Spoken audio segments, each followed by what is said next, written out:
Andy Elliott, who is the owner and master builder. Ooh. Which is, oh my gosh, it's amazing. It the neck, the binding.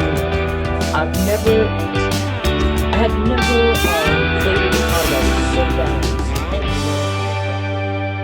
bad. Welcome to GFI podcast. We have a special guest today, an accomplished guitar player, mixing engineer, producer based in Chicago. He has performed with many artists, locally in the States and internationally as well. David Giraldo. And yes. Welcome to the show, bro. Yeah. Thank you, guys. What's going on, Sir you and Josh?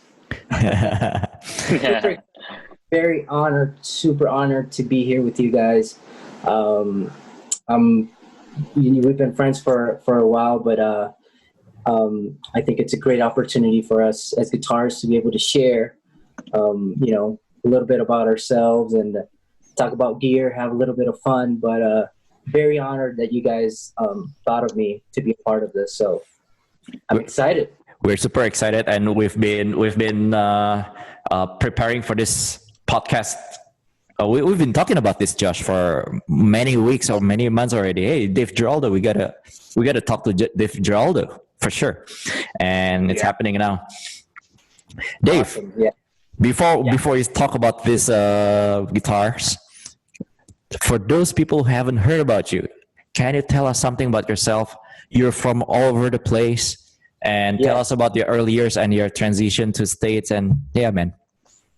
Cool. Yeah, definitely. So I'm Dave Giraldo. I'm a guitarist, like you said. I'm based actually in two countries, in Chicago and Colombia. Actually, right now, I'm in Medellin, Colombia. I just got back from the States. Of course, the pandemic made us move a little bit. I'm pretty sure you guys were affected by it too somehow.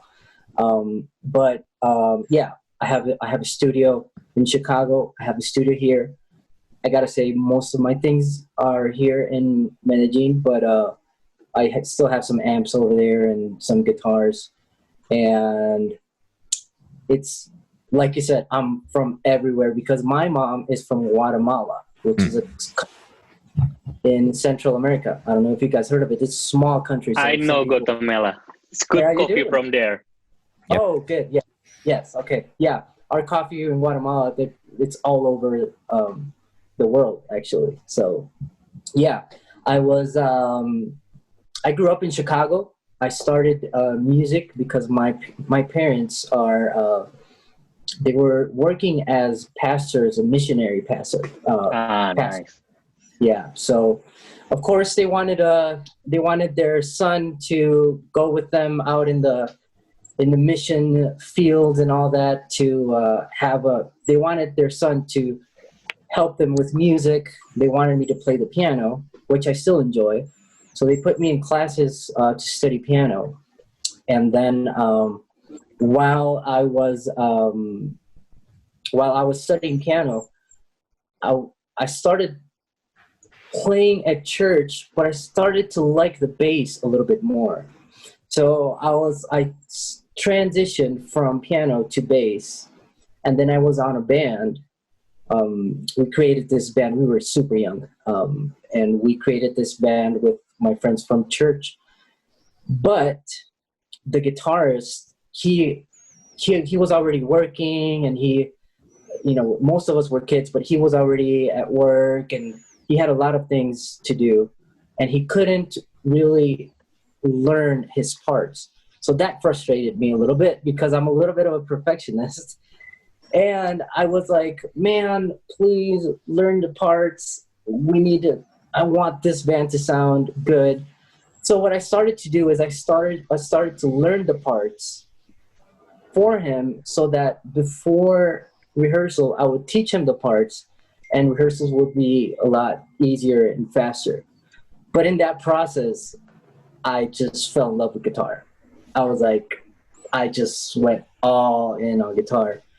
But I still consider myself a bass player. I still get hired sometimes by some bands to tour as a bass player, and I enjoy it. And sometimes I'm like, I'm enjoying it so much. I'm like, man, maybe I should do a little bit more of this, you know, because I really like playing bass too. But basically, that's kind of how it started. I lived some years I've lived most of my life in Chicago, but some years I lived in Guatemala. And in Guatemala is where I started my education per se, because it was very informal. In Guatemala, there aren't like high, like these like Berkeley's or colleges or anything like that. It's very informal. I mean, you would pay a teacher, but he won't teach you like a lot of things, you know, that you would learn at a college or something like that. But yeah, that's kind of how I started. And then of course, you know, music started to evolve.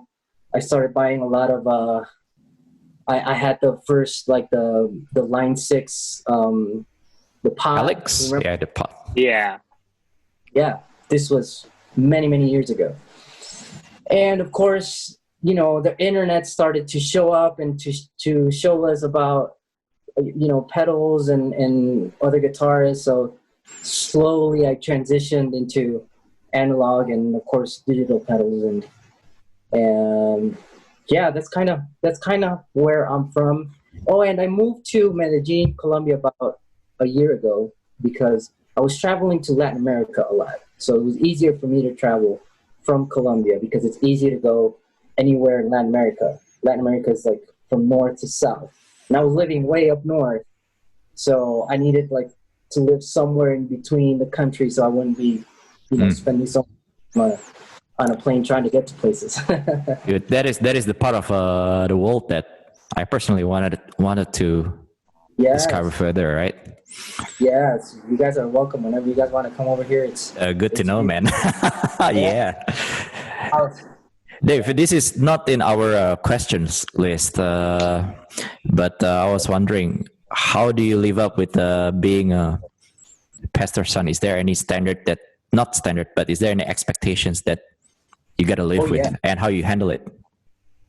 Yes, it's definitely a responsibility. Of course, there's always eyes on you, you know, and not just, you know, not just the congregation, but family, friends. There are a lot of eyes on you, and there's definitely a responsibility. I was very fortunate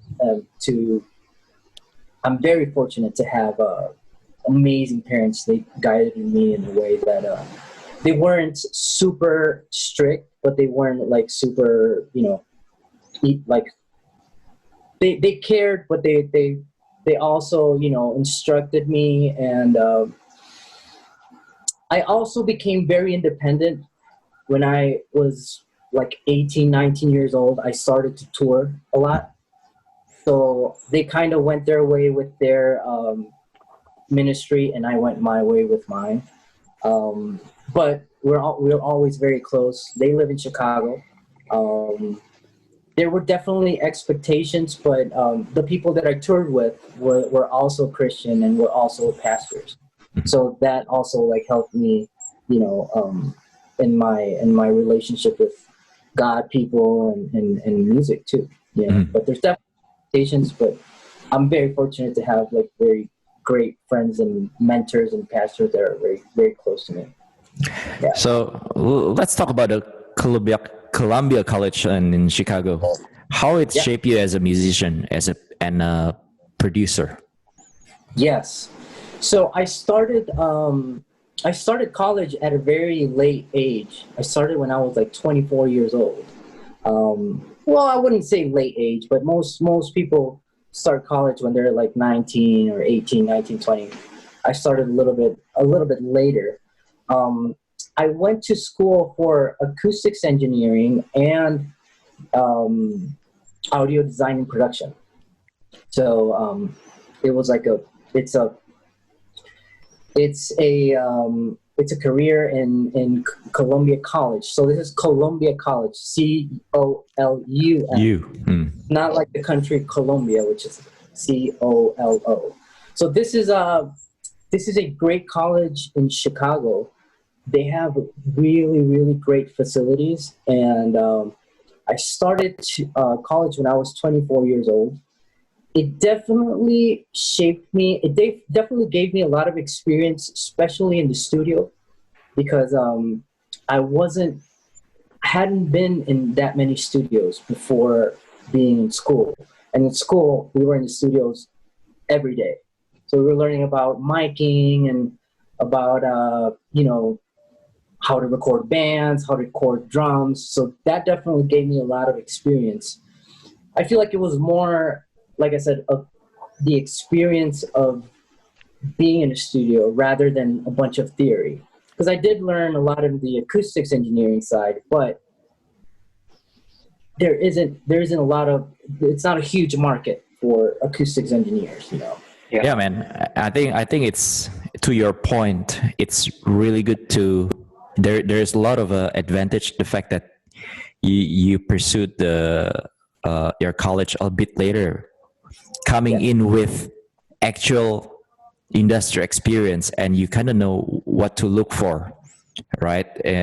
You're filling up the gaps, and you're looking, sounds to me that you're looking for the answers in college of the things, more like a, right. You know what I'm saying? You're coming in with experience, so it seems to me that you're not looking for the diploma or whatever, but you're looking for the knowledge, right? Exactly, yeah. And I feel like in college, there's always one or two professors that will change you and that will give you a perspective in the industry or whatever.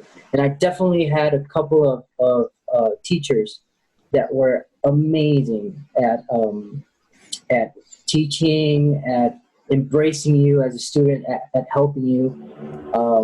So definitely college, it's a great experience. You learn, like I said, you learn from one or two professors that stick to you, that you think of them as like, I want to be like them someday. And, just gather all that knowledge from them. And yeah, I mean, I loved my experience at Columbia College. Graduated when I was around 28. But yeah, like you said, it was mostly about the experience of the whole music environment, Can you share any particular instructions that influence you? What do you mean? What do you mean? Is there any particular professors or classes that really influence you in a way that any professors? Or you can answer that later on. Yeah, there's this professor. His name is Ted Uzzle. Teduzzle. Ted Uzzle. I don't know. He was very old when he was a professor. So I don't know if he's still teaching. But he would give us all of the theory about audio. But he was like a scientist, literally. Like you would see him on the streets, and you would think he was crazy because the way he dressed. Like everything about him was so special, but he was super smart. Yeah. So it was like a character. It was almost like a fictional character, but you knew he was extremely, extremely smart and a genius, literally.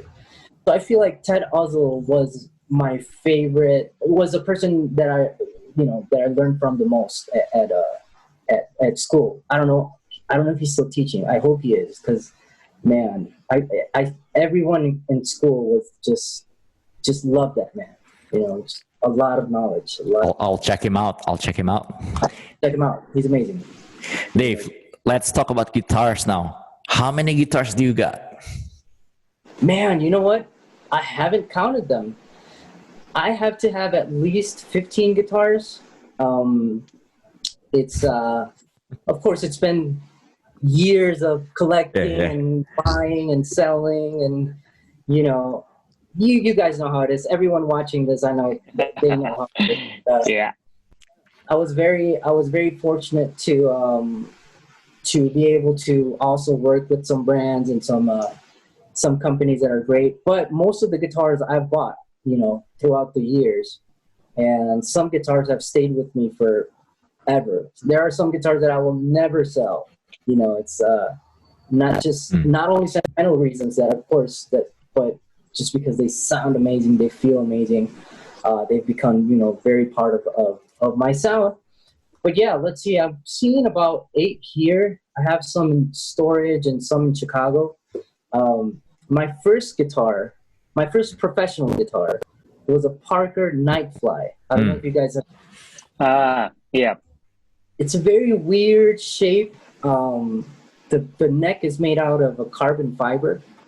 So the frets are glued to the fretboard. They're not, how they usually make it on a. They're not filed in, so they're glued. And it's a special guitar. I still have that. It's in Chicago. But yeah, guys. I mean, I have a really a decent collection. I usually tour with 2 or 3 guitars that have become like very very a part of my sound. But yeah, do you want me to show you guys a couple or? Yeah. I mean, we're looking at your YouTube videos and like you got a lot, especially. Is there any options that you use for, let's say, a Sunday service or a worship music? Yeah. So recently, so for a long time, I used my Veritas. I was very much inspired by Michael Pope. I was very hesitant about Veritas guitars because they're a little bit expensive. They're expensive guitars. And I wasn't sure if, I wanted to spend that money on a guitar. I understand. But, yeah. Yeah. You can spend some on pedals for sure. Yeah. We'll spend pedals on guitars. It's almost $4,000. But then I went to the Bethel conference, Heaven Come. Nice. Yeah, and I heard Michael Pope and how that guitar sounded on the PA, and I was sold. I was like, yes, that's the sound, that's the tone that I want. So of course I went to Veritas and bought this. Let me show it to you guys real quick. This it's a Portlander. I did some change. I changed the pickguard because it used to be white, and I also painted the headstock black. That I wanted that matching headstock look, But this is definitely the guitar that I toured with the most the past 3 years, maybe. And comfortable guitar. I'm not a big person, so I feel like this guitar it feels good. It's small. It's thin, it's lightweight, so it just kind of hugs your body a little bit. You know what I'm saying? Yeah. And recently started working with the great guys at Elliott Guitars. I partnered with them, and Andy Elliott, which is let me show you the guitar. Andy Elliott, who is the owner and master builder. Ooh.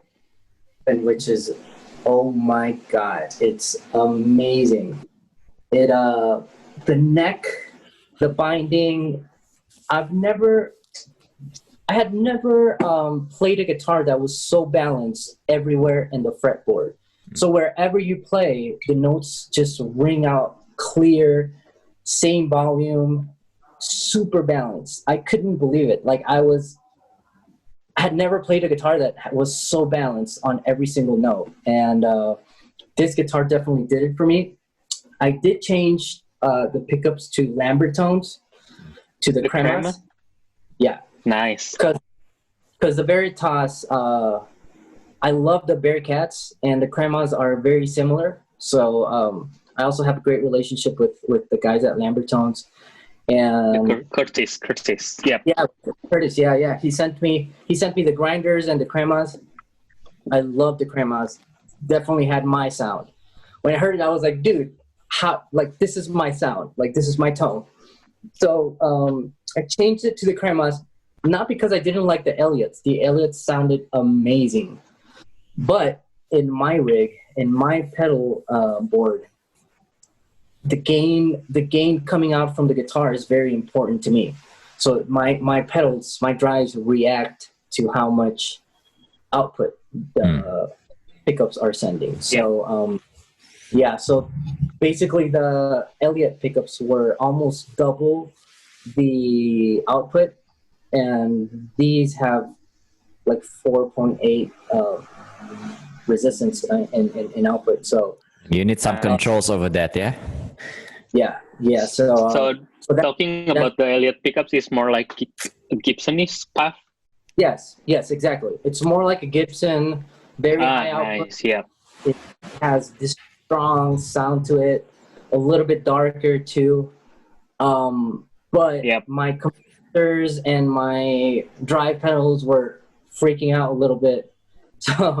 So that's why I decided to go to lower output humbuckers, and definitely nailed the sound. I feel like this is a little bit more balanced. My Veritas has this little this little thing on the mids that I really like. So when I'm recording, if I don't want the guitar to be cutting through too much, I'll use this one. And if I want that like lead big huge lead sound, I'll use the Veritas. But they definitely sound different. This is semi hollow body. The Veritas is solid body, so this kind of has a more round, balanced tone to it. Do you play around with? Sorry, I cut you off. Do you play around with the volume knobs when you're playing live? I do not. So you just put it on the max, or is there any particular setting? Same. Yeah. Max, yeah, just as you, Josh. Yeah, max all the time. Tone, 90% of the time it's on max. If it's something clean, very clean, where I want a little bit darker sound, I'll roll down the tone knob. But volume on 10 all the time. I let my drive pedals to kind of do the whole gain change, changing the gain on the tone. But yeah, I just wanted to mention too that I'm also working with Ernie Ball. And they sent me a Valentine guitar, which is by the Maroon 5 James Valentine. His signature guitar. And guys, I am super, super impressed with that guitar. It's crazy. It has the worst, definitely does. And it's the neck on the Ernie Balls are definitely something different. It's not the typical. The neck has its own thing. It has its own vibe. The build, the construction of that guitar is amazing. So I'm very, very, very happy with that guitar, and I've been posting a lot of videos with it. Playing clean stuff, dirty stuff, and it just it responds really well. So that's definitely a guitar to check out. I don't see a lot of worship guitar players play Music Mans. Nope. Right. It's usually the Gretsch sound and true. All of that, the Rickenbacker. But this one is definitely, it nails it. It nails it. Yeah, it's a great guitar. So yeah, and I have some other guitars. I work with LSL guitars too. I have a Suhr guitar that I've used for many years. That part of my sound too for many years, and a couple of strats here and there. And I'm super happy with my guitars. I feel like I got to a point right now where I don't need to I don't have that one guitar that I'm like, okay, I need that guitar. I'm like very stable right now, mentally stable with guitars. Because guitars definitely, they can get on your head, and you have to have it. So yeah, in order, especially during this time, you need more guitars. You need some sanity. That's true. Right. You need outputs, bro.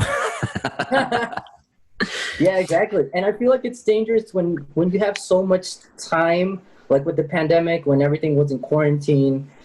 it's very easy to spend money where you shouldn't be spending, So, I advise guitarists, I mean, get the GFI stuff and then chill out for a little. Speaking of which, talking about GFI, actually, this is a question for you, Dave, and for Josh. Dave, how did you get to know GFI? What is the story? Dude, I was actually, the story is I was also following our good friend, the Pope, when he changed his pedal board. Well, I had already heard about GFI system, but he made a video with the people at Goodwood Audio explaining his pedal board. Yeah. And I was also a little bit tired of the other brands. I had the same preset on my other delay pedal for years. I only use I only use 4 or 5 presets. And I was like so used to it. So I also got to a point where I was like, I need to try something new, something that will challenge me, something that will, help me create or whatnot. And then I saw him switching to GFI system, and I was like, oh, okay. It's, these guys are coming in with a great pedal that sounds great, is small, and only uses 100 milliamps power. And I was like, yes, I'm sold. So yeah, I was basically watching some of my favorite guitarists use them. That's how I got introduced to it. And then I don't know where I tried it for the first time, but definitely when I started using it, I was like, this needs to stay on my pedalboard. Yeah. Josh, I have a question for you, man. Wow, nice. Thank you. So tell us about how you set up the dual specular tempus in your board. I know because I've seen your videos, and the tone, the delays, and the reverb is very tasty. Think you nailed with your own signature sound from the specular tempus too. Yeah. I'm a fan of, well, okay, like you said, I have a dual setup for the Specular Tempus. I use one for delays, one for reverb. I like to have them dedicated, although you guys have algorithms that will do delays and reverbs in just one pedal. And sorry, Dave, you can add one more. The black version. You say you have 3 tempus in your board. Yeah. I'm just kidding. I saw the black. Okay, bro, I sent you guys. But we're serious. I need that pedal because I'm a huge fan of like limited colors and limited versions, and I just love to have like something a little bit different, even if it's a color. So I think it's a great idea that you guys came out with that black version. I'm pretty sure you guys are almost sold out, right? It's gonna be. It was limited, or are you gonna keep it as a production? That's a Josh question. It's limited. It's limited. Just 200 units. Oh, okay, great. Well, yeah, like I was saying about my dual setup. I use one pedal for delay, one for reverb. I'm a huge fan of the tape algorithm, and I like the fact that you can control the way they. I don't remember the name of the actual knob, but you can delay. The ping pong. So the ping pong. Yep. The ping pong on the tape delays, on all the delays, is great. And one of the things that I like to do, and this you will find on my Ranger presets, which we'll talk about in a little bit. But my tip, or I feel like my favorite way of using delays, and especially the tape, is to put the ping pong at around 11, 12, because it kind of opens it. It opens the sound, but it doesn't sound ping pong, because I don't like when it's like one repeat here and then one here. So it kind of makes me dizzy a little bit, you know. So I like to have it. I like to have the ping pong at 11. I don't know if it's milliseconds or what it is, but there's that knob that you can switch to 11, 12, and I feel like that's my sweet spot for delays. Whether it's the tape delay or any of the delays on my Ranger presets, you'll see that the ping pong is at around 11, 12. So I feel like that's where my sound, my delay sound comes from. I also like to have a little bit of that wobble on the tape delay.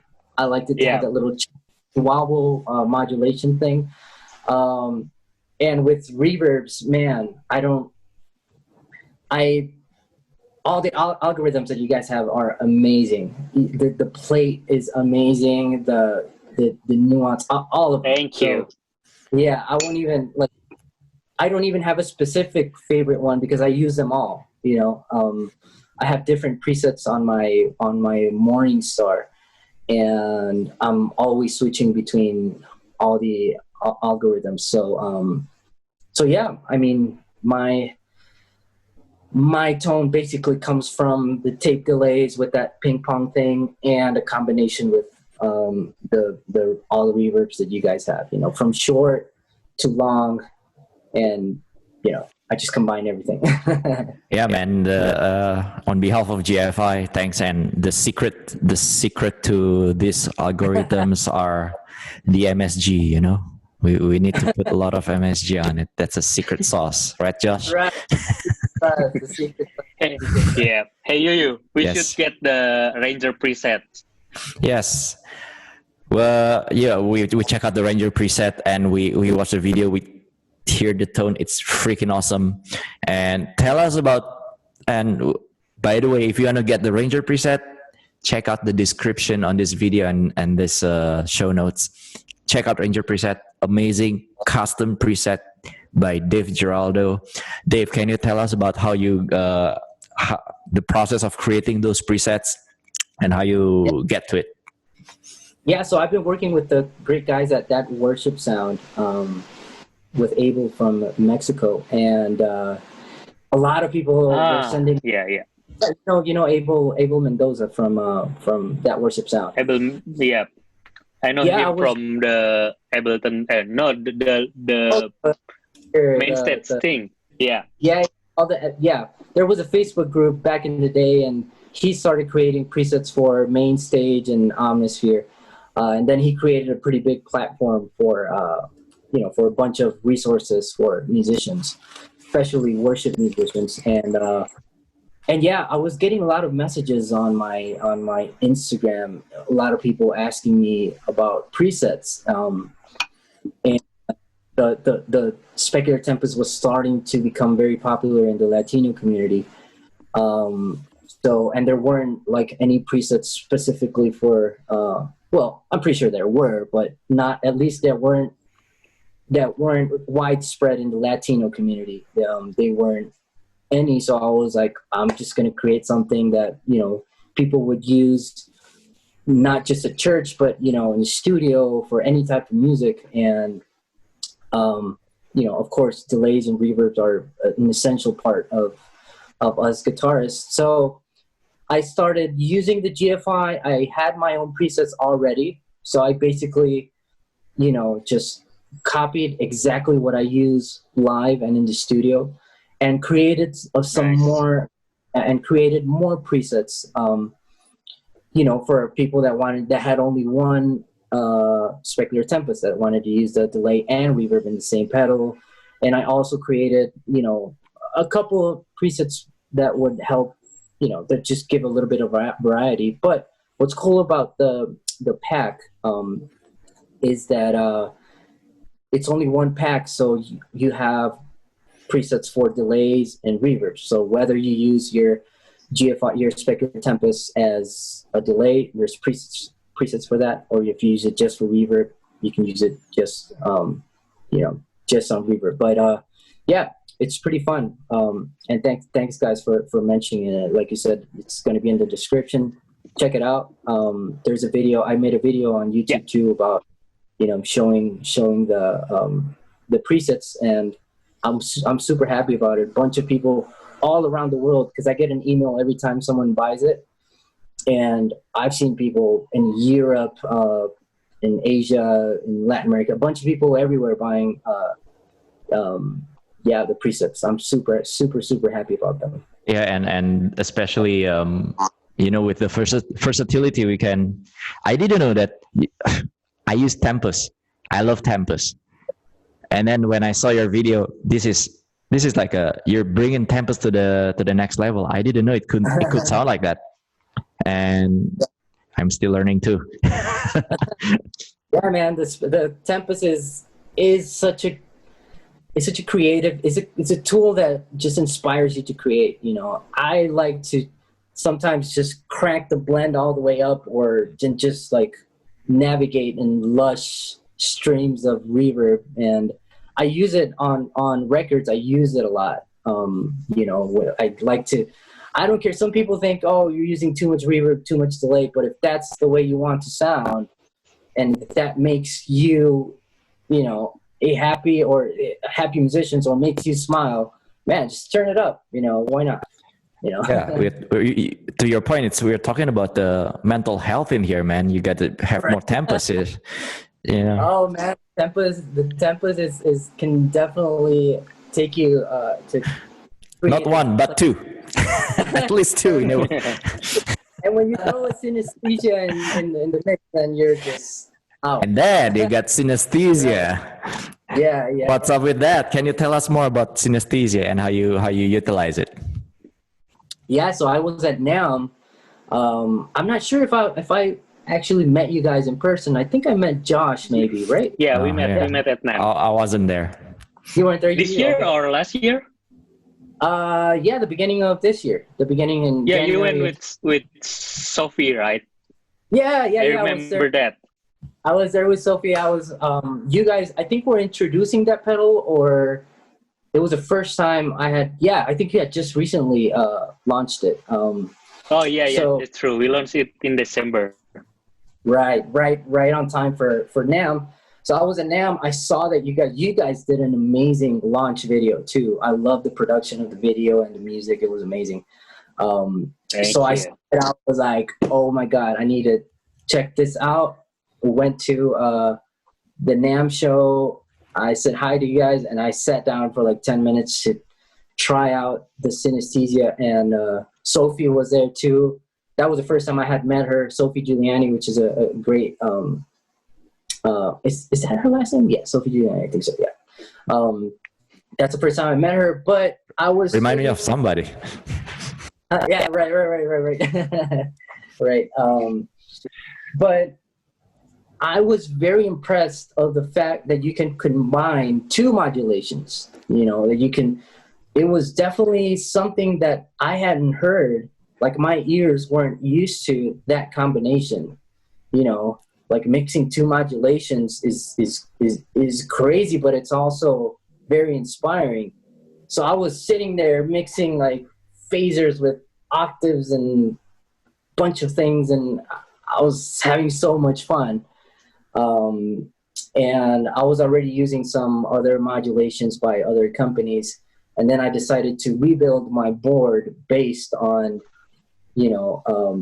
the GFI, the synesthesia just being the main modulation. Wow. But yeah, I'm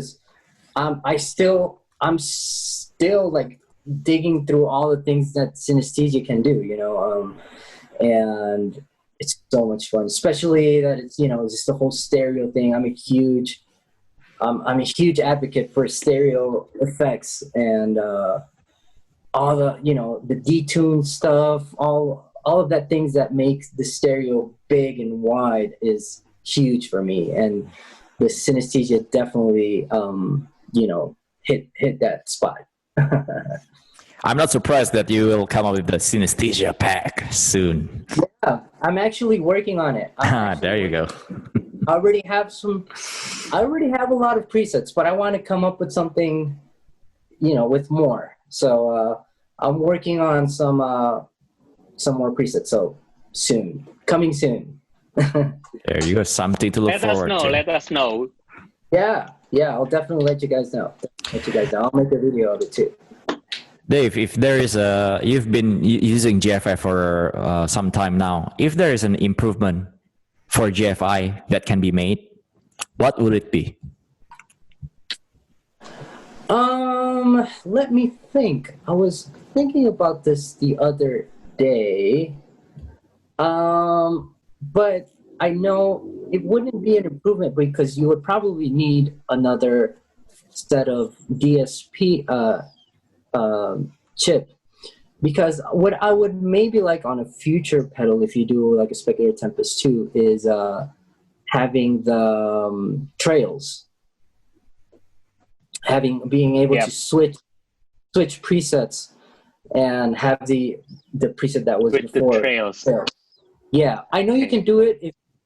I think if it's the same preset but with more mix, or I don't know. I was reading something about that you can kind of do it, but I know it takes more resources from the CPU, That's the DSP. true.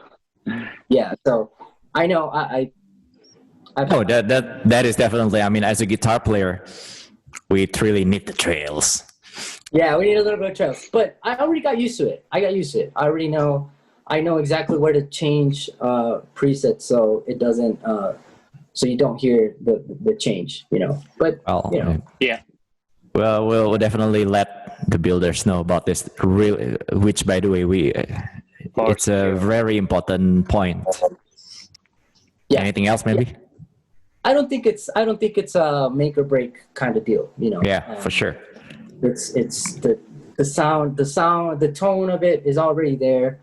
The algorithms are amazing, but I think yeah. Or you know what would be kind of nice too to have is a little bit more pre-delay on the reverbs.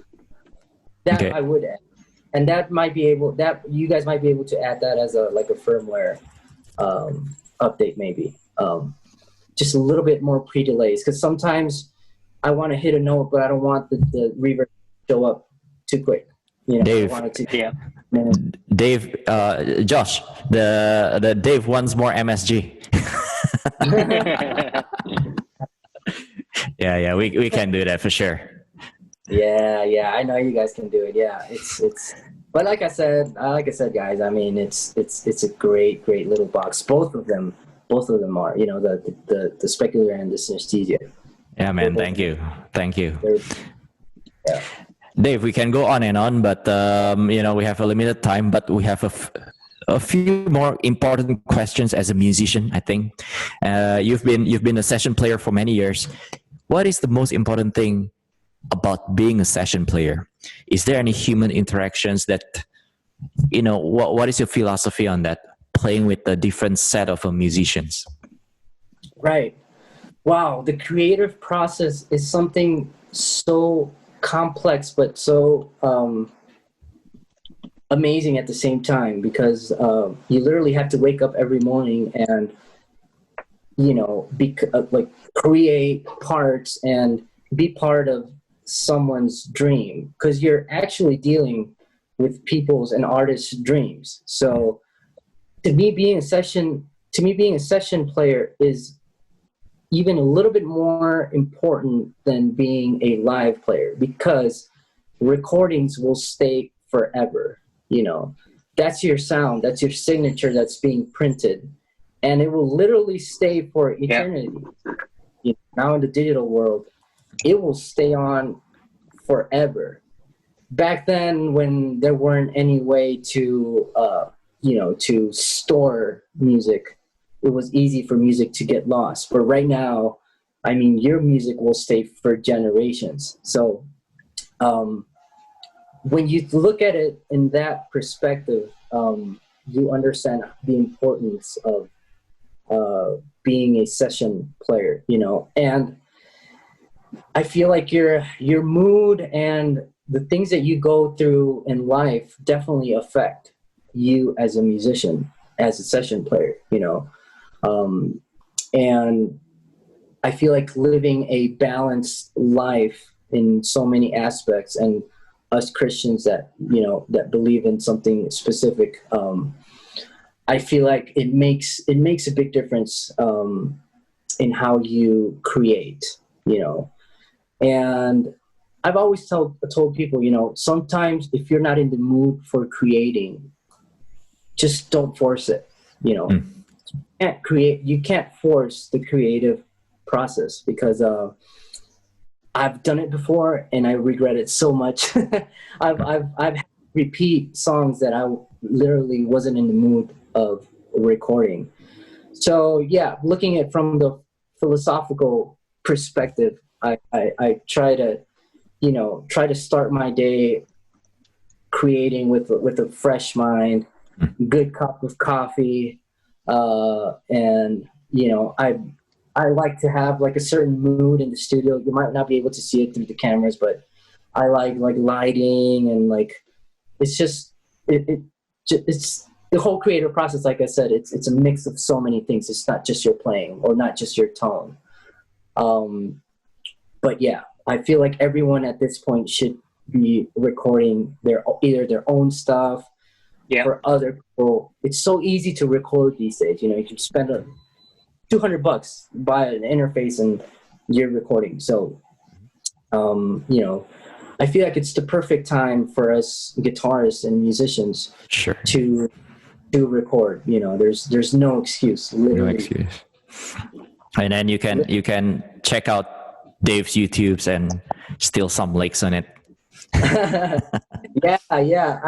I'm all about playing different styles of music. Like I recorded a super rock thing a couple of days ago, and today I uploaded a bossa nova jazzy thing. So I feel like that's another thing that we musicians should definitely think about, is not just like focusing on just one style of music. You know, you can learn from so many styles of music and other musicians from that play other instruments. Like I love listening to trumpet players. Like I'm very much inspired by the way they phrase, the way they you know, find their notes, their chromatic things that they do.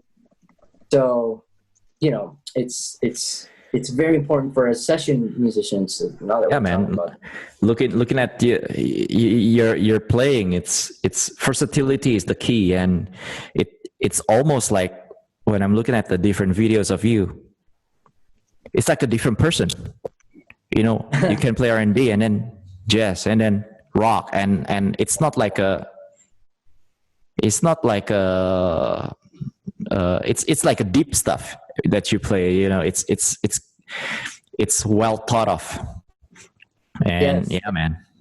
Yeah, man. It's been years of just listening to so many great guitar players, and you know, I mean, we do now acknowledge that we have talent, but we're literally the same. We're all the same. You know, it's just how much time you dedicate to your instrument. Of course, there's people that will be a little bit more gifted than others, or that will have more time to dedicate to their instrument. But we're all in the same capacity to become, you know, great guitar players. For sure, everyone. Man. Yeah. Last few questions. Touring. Where is your favorite place to play at? Wow, man. You know what? That's very interesting, because I usually play in Latin America. Latin America's usually tour around. So they're very similar countries. You know, South America is very similar. Colombia is similar to Ecuador and Peru and all these countries. I feel like there's something about the people in Argentina and Brazil. They have this spirit of enjoying music at a level that I haven't seen in maybe other countries. So it was in Argentina where I did my first stage dive. You know, when you throw yourself into the public and they wait. Stage dive in a worship environment. We did it. We were having so much fun in Argentina. Like literally in the middle of a concert, and they would start chanting these like soccer kind of chants. It was louder than us playing. Like them, like doing those chants was louder than us playing. we were like, and people were like, yeah, throw yourself into us. I was like, oh, okay. And then, but like I said, there's something about their spirit, and both Argentina and Brazil, that just makes it so much fun to play. I was able to go to Asia last year. Where to? I went to the Philippines. Okay. Yeah. Yeah, that was really, really cool. It was my first time in Asia. I had always wanted to go. I stopped by Hong Kong, but we definitely share a lot of things. We're some people thought I was Filipino. Filipinos, yeah. So we definitely share a lot of things. So I'm really looking forward to playing more in Asia. Hopefully, when this whole thing passes. Yeah. One thing for sure, that you have a little family in here. Whenever you drop by Jakarta, we'll take care of you. Thank you. I'm definitely gonna stop by. To end this episode, we have a fast fire questions. Do this. After listening to you for the past hour, some of it actually not relevant anymore. I shouldn't ask Fender or Gibson, right? It's none of the Fender or Gibson. Fender. Coffee or tea? Coffee. Car or bike? Guatemalan coffee. Guatemalan coffee for sure. Car or motorbike? Bro, motorbike. Triumph Bonneville, my favorite thing after guitars. Nice. Tube amp or simulation? Oh, tube amp, man. I'm a huge sucker for tube. All right. That being said, Jackson or Divided by 13? Divided by 13. Yes, that's my favorite amp. Nice. Nike or Adidas? Man, I go through phases.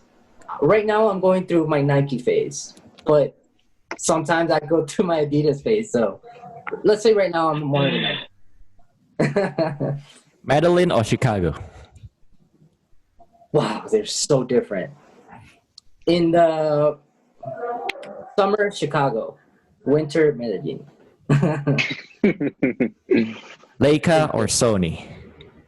Oh, Leica, all day, every day. Leica. So I'm a huge fan. I'm photography and video. I love all those stuff. I geek out on photography. So Leica is definitely my little baby. Yeah, for sure. I mean, we can see that on your Instagram. It's a definitely different color grading, and you go deep into it. You use camera enthusiast also. I'm still learning. I'm sorry? I just started into photography. Enthusiast too. Oh, okay. Yeah. Photography is a great way. It's an amazing art that you can combine with music, Yeah, for Definitely. sure. I take pictures of whiskey bottles. Oh, nice. If that's your thing, bro. If that's your thing. If you come to Jakarta, just let us know, and you will serve you with the whiskey. Bro. Yes. Hey man, you mentioned about the clothing brands that you're working on. Oh yeah. What's up with that? Yeah. About to launch a clothing brand. It's called Lost and Found. There's already an Instagram, but I'll be posting more about it on my social media. So I'm trying to mix the musician community with the motorcycle community. So there's this amazing look to modern motorcyclists that's called cafe racers. And I'm trying to mix like both worlds. So I'm going to create like accessories for not just clothing, but also like accessories, straps, leather straps, and things that aren't just functional, but they look good, So, we as musicians, we like to, spend, some time on the way we look, especially when we're on stage. So I like all the things that like the motorcycling community gives us and the musicians. So I'm trying to kind of blend them and come out with some great products. So it's something that I will be launching in this month. So check out my my social media and I'll be sending, like, for the first orders, I'll be sending some Ernie Ball strings for people who buy, like the sweater and stuff like that. And I'll be sending. I have some. I made some guitar picks, lost and found guitar picks. So I'll be sending stuff. Yeah, I'll be sending some stuff. You know, some goodies and just some fun stuff that we can have fun. Lost and Found, guys. Check them out. Yep. Coming soon. Dave, really good to have you, and I'm sure we're gonna have another session of podcast. We can go on and on, and you still have a lot of knowledge that you're really useful.